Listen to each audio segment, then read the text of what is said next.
Yo, yo, can y'all hear me? Let me know if you guys can hear me.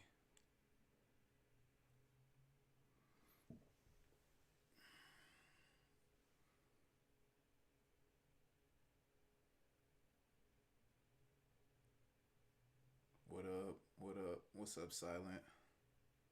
What's up, Evil? What's up, Squid? Squid, stay active, bro. Squid, the real one. Nice, nice, nice, nice. The mic is working. Already got 10 likes. Y'all already showing hella love. What's good? Classy beats. You sound better than very Gary V, bro. That's funny. Appreciate you though. Gary V is the goat though. I'm not gonna lie. Audio's perfect. Perfect. Excellent. That's excellent. What's up, Benjamin? What's up, DJ Briggs? Av. What's up, Malky Miles? Go Go Gadget. Nick Beats. What's up? Alex. What's up? No cap. Discord coming in clutch. That's good to hear. That's good to hear. That's what I want it to be for. And I'm gonna be like on Discord more like than I have been. I've just been like, there was the snowstorm, and then I was working on like some stuff for like the last 2 weeks, so I've been like less active and stuff than I would like to be. And I've taken on just like a lot of projects, and I've been working on like securing some placements, so I've been less active on YouTube as well, which is a little disappointing to me, but all that is about to even the fuck out. Like, y'all are about to get bombed with so much content. It's crazy. But yeah. When's the next beat critique? The next beat critique is gonna be today's Tuesday, Thursday, Saturday, Thursday. So the next beat critique will be Thursday, probably at this time. Actually, no, no, no, no. Cap. Yes, yes, yes. Around Thursday at this time, we'll do it for like an hour, and yeah, it'll be fun. Like, bring snacks, come to kick it. It's gonna be chill, and then the beat battle will be on Saturday again around the same time, like noon EST Eastern time, or like 1 p.m. Eastern time. But yeah, um, the tutorials helped me land my first placement. Hey, that's fucking live. I'm not gonna lie, that's fucking live. Dope content only, yes sir. Can you please list the stream so I can watch later? I will send it to the email list. So if you join the blog, also if you're here, join the blog. Click if you haven't joined it, click it's in the description. Join the blog, because we're gonna be putting out like super duper valuable information on there coming soon. And then also these videos from now on, I'll just send them to the blog. Like, y'all will have full access to them. I won't send it to the whole email list because it's like 40,000 people on that list, and it's like, I don't want to bump, because you can see it's not 40,000 people here. Also, 22 likes, bro, already. That's crazy. Y'all are showing major love. But like, as you can see, it's not 40,000 people here. So it's like, I don't want to bombard 40,000 people with a link that they might not need or might not be interested in. But if you join the blog, then I can, it kind of lets me know that you're interested in this type of information in particular, and then like I can like deliver it to you like that. So that's what I'm probably going to be doing. So yeah, if you want to see it, I'm not going to post it on my main channel. I'm not going to like leave it up or anything, but if you want it, I'm going to send it to the blog most likely. Anytime I do a stream, I'm going to send it the day after to the blog. So yeah, just join the blog if you want that shit. Millie one in the mix. Hey, let's go. Nice. Can you turn your mic up? Absolutely. Yes, sir, I can. Just let me know if it's like too loud or if it starts like clipping. I just turned the gain up a little bit, so let me know.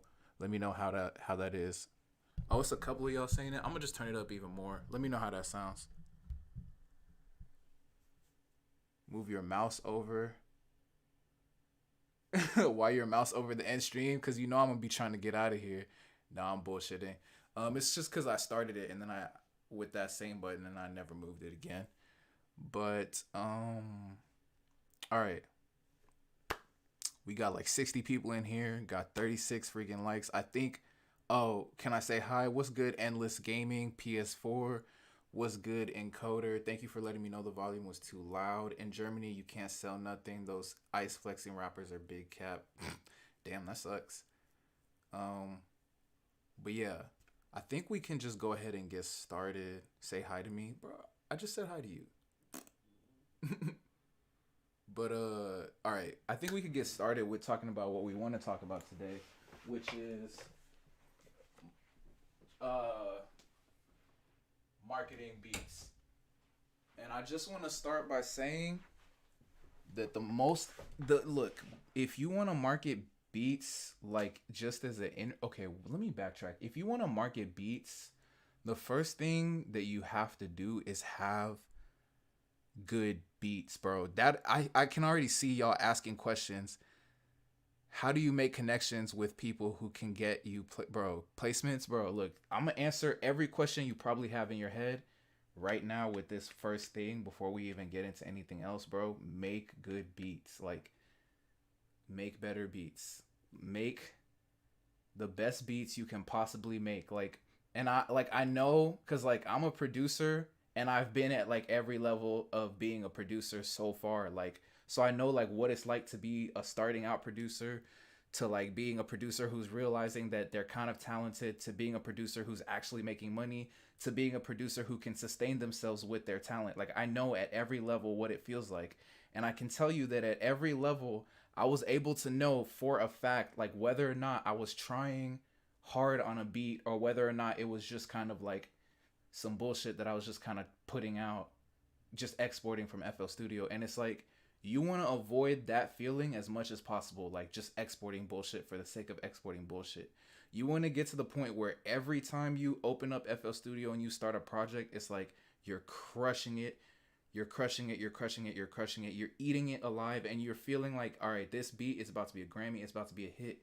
Like, I heard Wonder Girl one time, she said, like, I don't, every time I make a beat, I'm trying to tell a story. Like, if the beat is not telling a story, I didn't finish it. Like, it's not even a beat to me. Like, if it doesn't make me feel emotional, it's not a beat. I heard my boy Hayes, who has placements with Tory Lanez, freaking Beam, freaking Drake, like you name it, he's got placements with them. This nigga told me one time, chew, if the beat is not hard to me, I'm not exporting it. I don't care. I don't care what's good about the beat. I'm not gonna export it. And that is like the fundamental thing for like getting connections, selling beats, marketing beats, is making sure it's good. Cause like it's a lot of situations that I've seen where people are like, well, let me just use myself for an example. When I wasn't getting sales, absolutely it was my beat quality, because as my first quality beat got sales, and it got a decent amount of sales. Like the very first one that was of like worthy quality got sales. I posted it on YouTube and it got sales because it was a quality beat. It wasn't like a magic trick. It was just a good beat and people liked it. It was unique. It was in a good niche. It was a Jaden Smith type beat. There wasn't a lot of competition in it. I used good keywords and it got sales. Like, it wasn't a difficult thing. And I also like tried really hard to market it to people. Like, I asked people I asked artists who were following me and artists that I was following if they wanted beats like consistently. I was tapping in with them. But like when I was tapping in with them with garbage beats, bro, I wasn't getting anywhere. But as soon as I would hit people up with a good beat, I got sales. Like, and if I didn't realize it at the time what was going on. I couldn't realize it, but it was really that every beat I was making was fucking ass. Like, they were not good beats. They were not beats that I should have been asking artists to pull out $30 from their wallet to pay for them. Like, bro, you have to really think about what you are saying to these people when you're asking them to buy your stuff. It's like you're trying to say, I want you to take this hard-earned money. Bro, do you know how much money $30 is? Bro, minimum wage in Texas is $7.25. That is $30 is 4 hours of work. You're telling me that you're trying to ask somebody to spend 4 hours of hard work to buy some fucking garbage audio files, bro. No deal. No deal. Nobody's gonna do that. Nobody's gonna do that. You shouldn't ask anybody to do that. So like that is the first part of marketing, is like making sure that your product has nothing but heart in it, bro. Like heart and soul. Like you put everything you could into it every single time, and you need to get to the point where you can do that on command. Like you open up FL Studio and you can bang out like 4 of those. Like if I mean, I don't know, to each their own, but I really think that you should work to master production to that level, to be honest. If you want to get good sales, it never hurts to make good beats, you know what I'm saying? Like it can't hurt you. It can't hurt you. But all right, let's find another question. God damn. 54 likes, bro. Fuck. Already half 100. That's crazy. When in doubt, make better beats, bro. Yes, sir. Do you sell on BeatStars? I do sell on BeatStars. Yes. I think personally BeatStars is the I think BeatStars is the best platform simply because they have the most expansive utility. I think it's a matter of market share and market monopoly as far as BeatStars is concerned. So I kind of compare BeatStars to like what's a really good example? Like I don't know if you've ever noticed this if you're American, but Guitar Center is like the only place you can buy musical instruments from. They own the other 2 music stores in America. Music and Arts is just Guitar Center with a different name. And then I forgot what the other one is, but they own that one too. And then they own Sweetwater, which is just Guitar Center on the internet. So you can only buy music stuff from one company in America and basically in the world, which is crazy if you think about it. But BeatStars is the same way. So it's kind of like, it's not really a matter of if you like BeatStars or if you don't like BeatStars. It's just a matter of using the best product. It's like you could get instruments from somewhere else other than a Guitar Center place, but you're not going to get the best instruments, just to be real, or you're not going to have the best selection. You're not going to have the best selection of products, of music production products if you go somewhere else. So even if you don't like Guitar Center like me, I experience some racist shit every single time I go to Guitar Center. I would rather go to Music and Arts, even though it's Guitar Center. It's slightly less racist and like it's slightly less of a bad experience. But I mean, overall, I don't like shopping there, but I suck it up because I'm not going to go to some second-rate shop because I'm going to get garbage products. It's kind of the same with BeatStars. Like,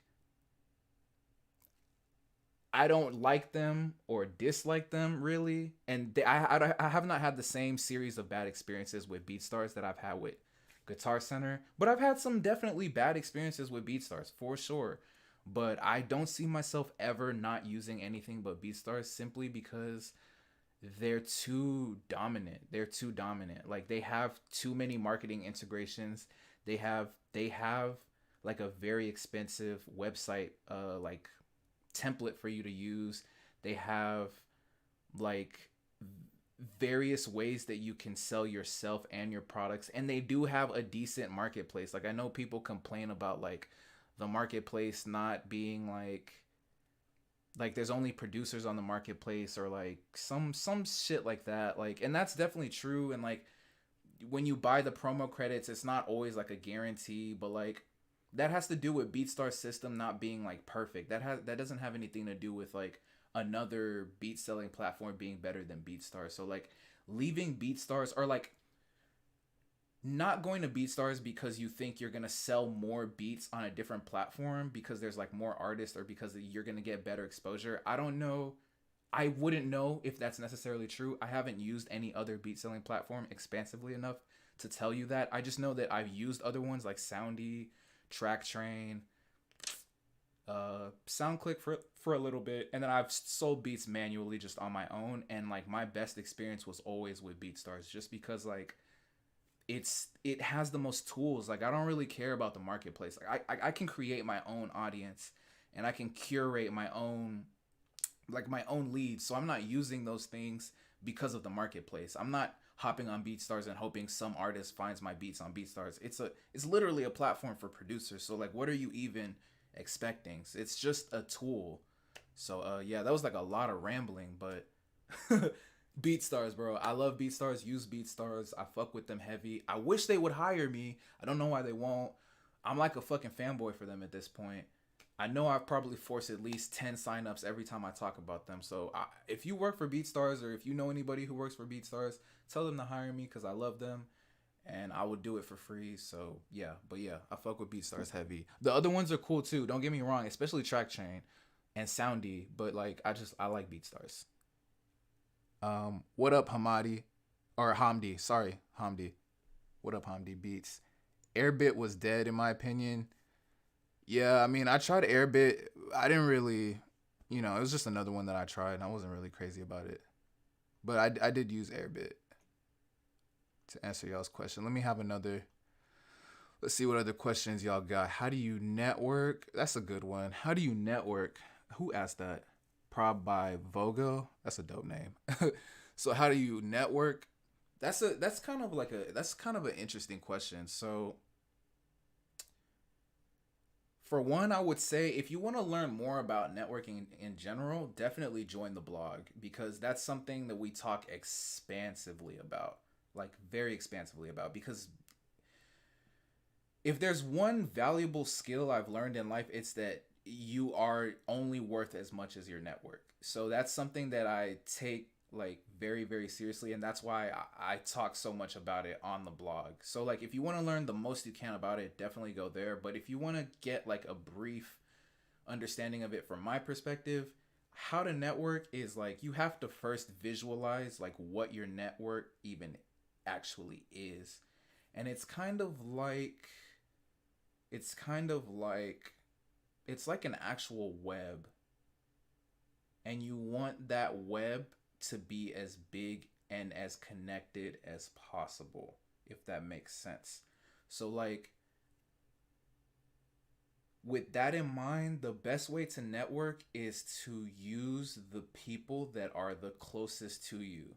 Because that's like if you think about how a spider builds a web, this is going to be so like long-winded, but just bear with me. Like if you think about how a spider builds a web, it can't get from like its starting point to like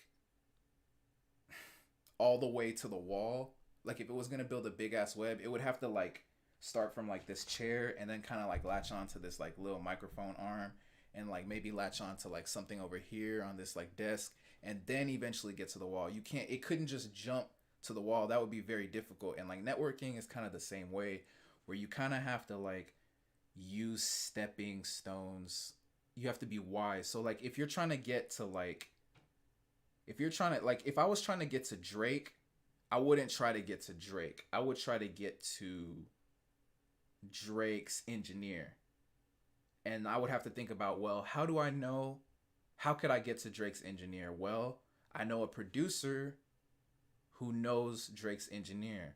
So now I know that much. So how can I network? So now I know that like that is the connection of how I can get to Drake. I know that if I can get in touch with that producer, I will be so many degrees removed from Drake. So that's basically how I think about marketing. Anytime I'm not marketing, networking. Anytime I'm trying to get to a person or anytime I'm trying to create a type of network, that's how I'm thinking about it. So like still using that example, basically now that I know that I'm trying to get to Drake via that producer, I have to think about what kind of opportunities do I have to build rapport with this producer? What kind of opportunities do I have to offer my services to this producer? And like naturally, just how can I engage with them? You already have a good opportunity as a producer whenever like whenever you're trying to link up with somebody, because like every producer is gonna want to collab with you, especially if you're fire. Like most producers are open to opportunity, especially if opportunity looks good. You just have to find a good way to present it. So like from that point, it's just like, okay, can I help that producer maybe sell kits? Because I know like a lot of producers want to sell kits, but they don't know how to. And I know how to do that. So maybe I can trade that knowledge. And then in exchange, they can introduce me to like some engineers they know. And hopefully one of the engineers they know, or hopefully one of the engineers they introduce me to is the one that fucks with Drake. So that hopefully I can submit beats to that engineer, maybe offer him like 10%, 15%, 20%. It really doesn't matter because if I get the Drake placement, they can have 50%. I don't care. I just got a Drake placement. So that's how I'm thinking about networking.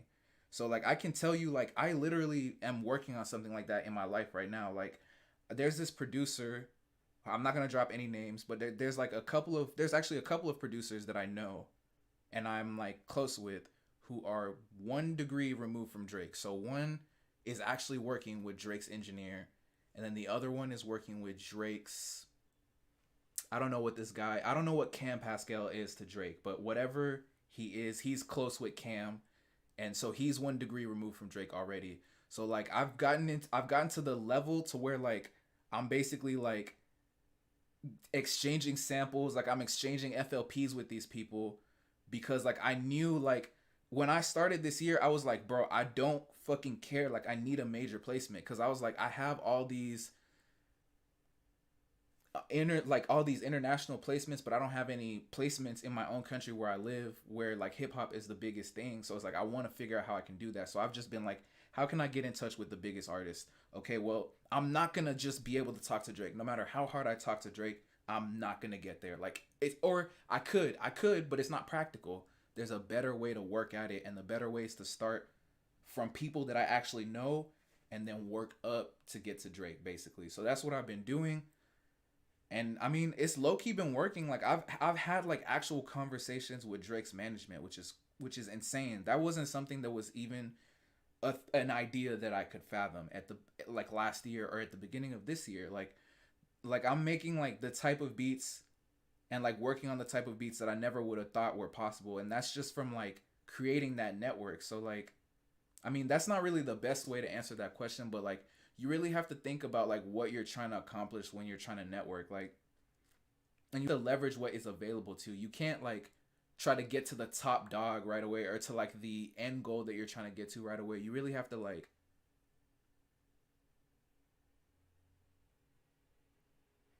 pull yourself back and reach out to people you can actually reach out. Like your network, it exists no matter, like your network is there, so you just have to use it basically, if that makes sense. But yeah.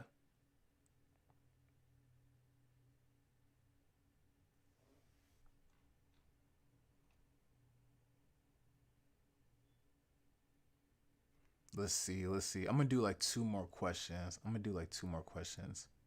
85 likes, bro. Y'all are some bosses. I'm not gonna lie.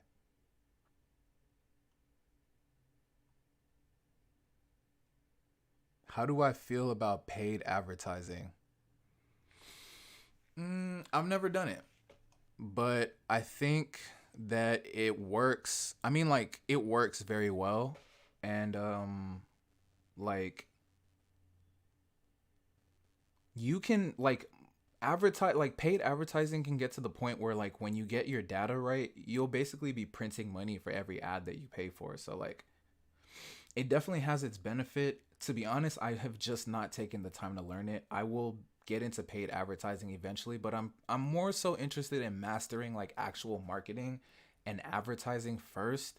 And then once I have like I'm trying to acquire a PhD's level of understanding in both those subjects, and then I'll move on to actually like paying for advertisement and stuff like that.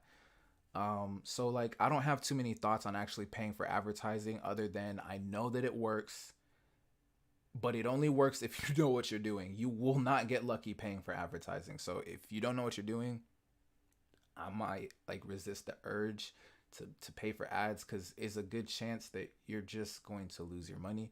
And I wouldn't want you to do that. So I wouldn't recommend that. But if you have like a very solid understanding of like marketing and like SEO and like, you know, like all that shit, like Google, what is it? Google AdSense and like Pixel on Facebook. If you understand all that stuff, go for it, bro. Cause you can really run the bag up with ads. I'm not going to lie.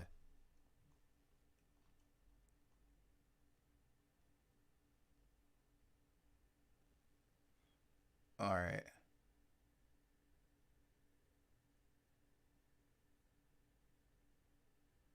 I promoted a beat for a week on BeatStars and it got like 1,000 plays for $5 a day. I don't know if that's a good deal. I mean, that sounds kind of nice though. I'm not gonna lie. For a week, $5 a day, that's $35 for 1,000 plays. Well, if okay, I would like to know if you got any sales though, because I've run BeatStars promos before, and I don't think I ever got a sale from it. So that's interesting that it at least got you plays, because that's still good. Because anything that has high engagement has a chance to be fed back into the algorithm and kind of like re-promoted naturally. So that's never bad, but I don't know. $35 to only get 1K plays, if it doesn't help you get sales eventually, would kind of blow me personally. And that's kind of the experience I've always had with BeatStars promos, that like I always would pay a bunch of money and I would get plays, but not much else out of it. Not much else out of it. Will this live be uploaded somewhere? No, it will not be uploaded somewhere. But if you join the blog, which is in the description, it will be emailed to you tomorrow or like tonight. Like tomorrow or tonight. I will definitely private this and it won't be able to be accessed. So if you want to access this later, and if you want to access to the stream that I did last week on Friday, like last Friday, not this just past Friday, but like the one before that, if you want access to that as well, then yeah, join the blog. I'm going to be sending both of those out either tonight or tomorrow, and then y'all have access to all that information. So yeah, just hit that link, join the blog. And I think there's also a link to the Spotify playlist. Jam that hoe today, follow it, share it with your friends, and I'll tell y'all how to submit music to that in another live stream, and I'll let y'all know on the email list as well. A bunch of y'all already know, but definitely jam the playlist and join the blog if you want to watch this later.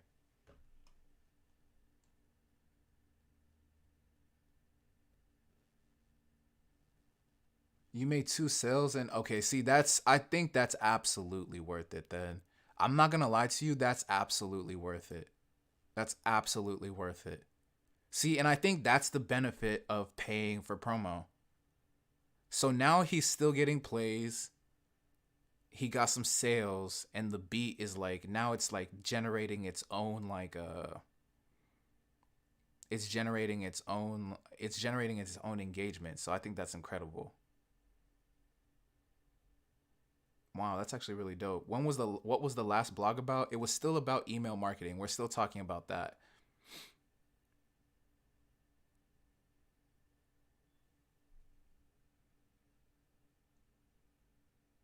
Is the blog free to join? Oh yeah. Yeah, wait. There are blogs that aren't free to join? Yeah, the blog is like 100% free to join. You should absolutely go join it cuz it's free. Like absolutely. All right. I'm going to answer one more question and then I'm going to get out of here cuz I'm pretty hungry.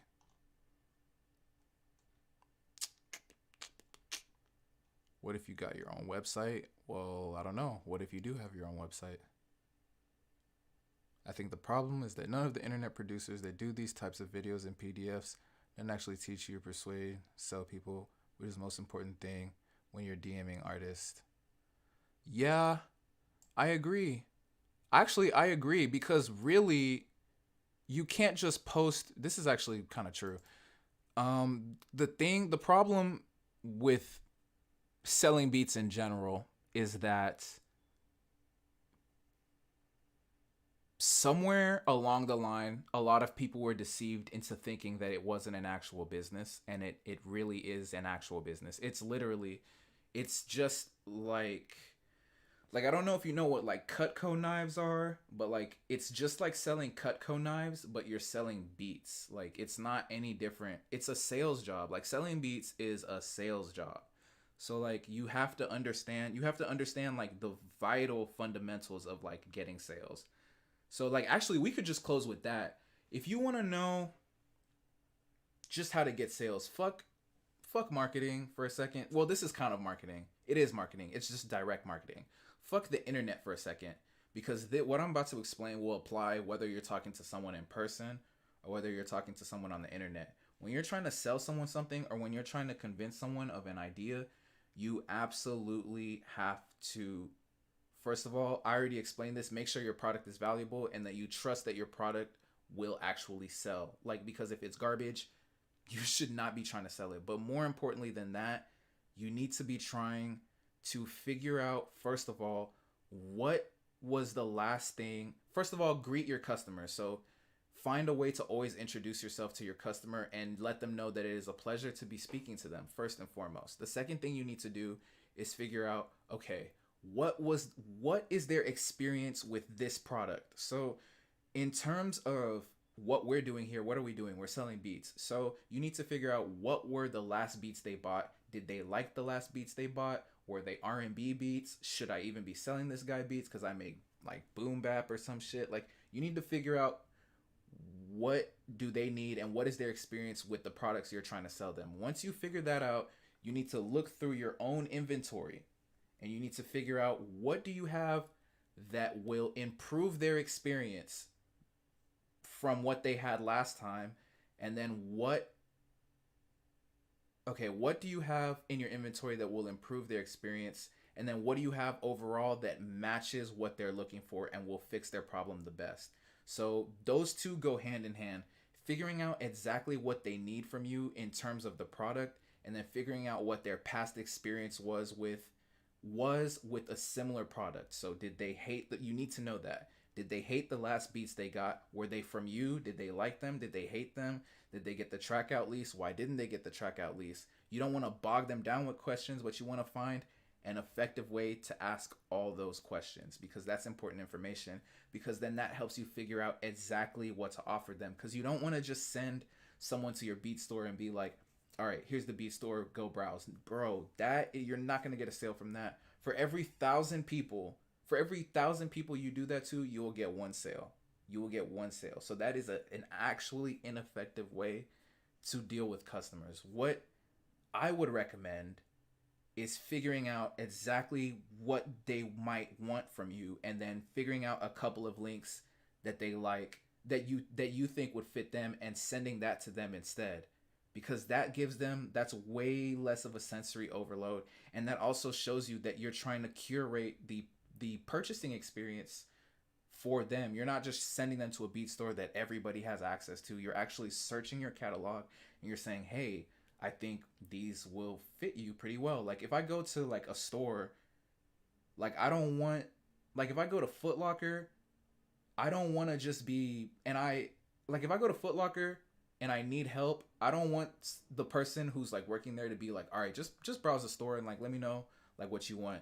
Like, I absolutely do not want that. Like, if I need help to make a decision, I would expect a good worker would come to me and be like, all right, what are you looking for?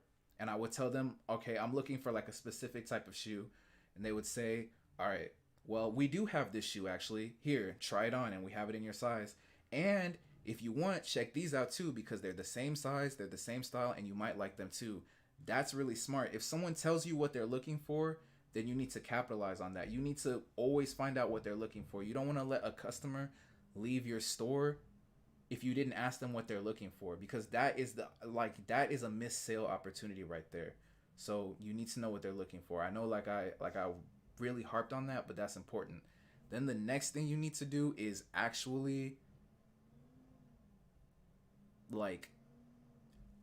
make a proposal to them. So basically, as soon as you present the beats and they're like, oh, I like this one, or I don't like this one, give me another one, and you get them another one. As soon as you figure out what they like, the next step is absolutely making a proposal. Say, all right, the cheapest lease you can get this for is like the basic wave lease, and it's like $20, and when you buy it, you can stream it, you can use this beat, and we'll be tapped in, whatever. It'll be your beat. You'll have it for these many streams. You'll have it for these many years. Whatever you need to say to them to basically let them know that, hey, I'm offering you this beat. It's a proposal. You can have it. And like maybe offer them a discount code. This is for like first time purchasers, yeah. And then from there, as soon as you make the offer, you need to close. So if they don't immediately say yes and they say no, you need to don't just get mad when they say no, because most people are going to say no. Actually, for every 100 people you ask, 95 of them are going to say no initially. Unless you just have this amazing, or unless you're having an amazing day, most people are going to say no initially. But no doesn't mean they don't want the beats. No just means you didn't do a good job of convincing them the first time. So what you need to do is ask them, okay, I understand, but why, can I ask you why you don't want them? and you need to figure out what it is that is keeping them from buying it. So if the barrier, so for example, if they say, "Oh, I think it's a little too expensive," you can say, "Well, yeah, I understand that, beats can actually be expensive, and you're right. You shouldn't spend money on things that you can't afford, but if you're trying to be, the artist that you say you're trying to be, and you're trying to tap in with me, then I really think you should take advantage of this purchase because I really think your music is fire and I'm really trying to tap in with dope artists. So, I'm only doing I'm only doing like the discount today. You can always come back and get the beat later, totally. But if you want to grab this beat and you want to tap in with me today for the discount, then maybe consider grabbing it today." That's a really good way to to come at them and just be like, "Okay, I understand that you're not getting the beat because of price, but that doesn't really make sense based on what I understand about you so far." So just finding a way to close, to basically take their no and turn it into an opportunity to keep closing the deal. You don't want to get mad and you don't want to shut down and you never want to just abandon the sale. The worst thing they'll do is stop responding to you, but as long as they're responding to you, having the conversation with you, you can just keep asking them, "Okay, like what is preventing you from buying?" So if they say it's the price, find a way to basically disarm that fear for them. If they say if they don't really like the beat, ask them, "Well, were there any beats that you liked out of the ones that I showed you? Can I find you, or is there a certain type of beat that you're looking for right now?" Like, find a way to close that sale.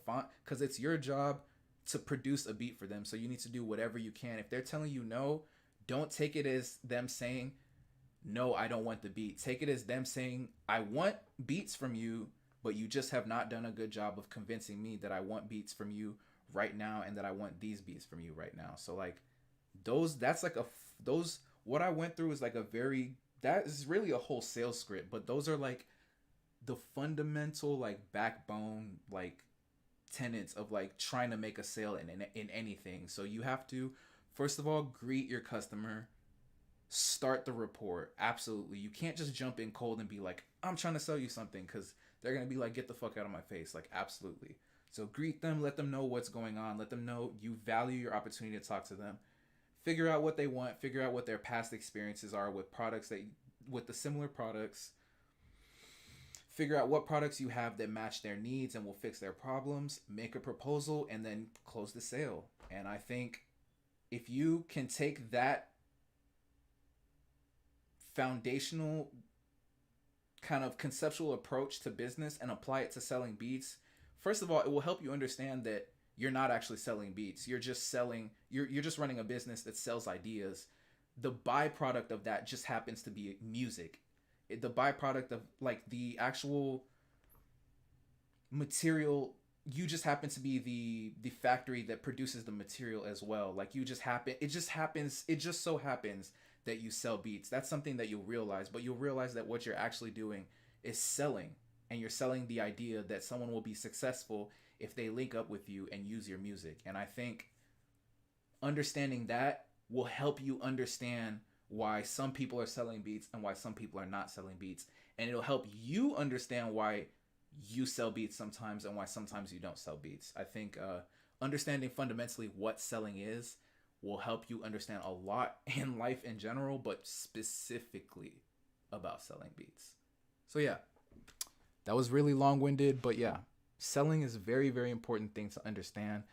Selling beats is a business just like any other business. It's actually the most business thing I've ever dealt with, and I've literally worked at Fortune 500 companies. So yeah. Oh, Scorch has a good question. At which point do you think you need a manager, especially if you don't know how to? You don't need a manager like ever, dude. I'm gonna be real with you. Like needing a manager is like, ugh. You don't need a manager. But okay, make beat now, bro. I would, but I gotta go do more work, make more content because I'm trying to get these uploads going again. I'm trying to get them going as soon as possible. We're about to be dropping every other day from now on and streaming every other day from now on. So I really got to get on my shit so that y'all can start getting this content more consistently. But yeah, Thank you so much for stopping by. I'll talk with y'all soon. Peace.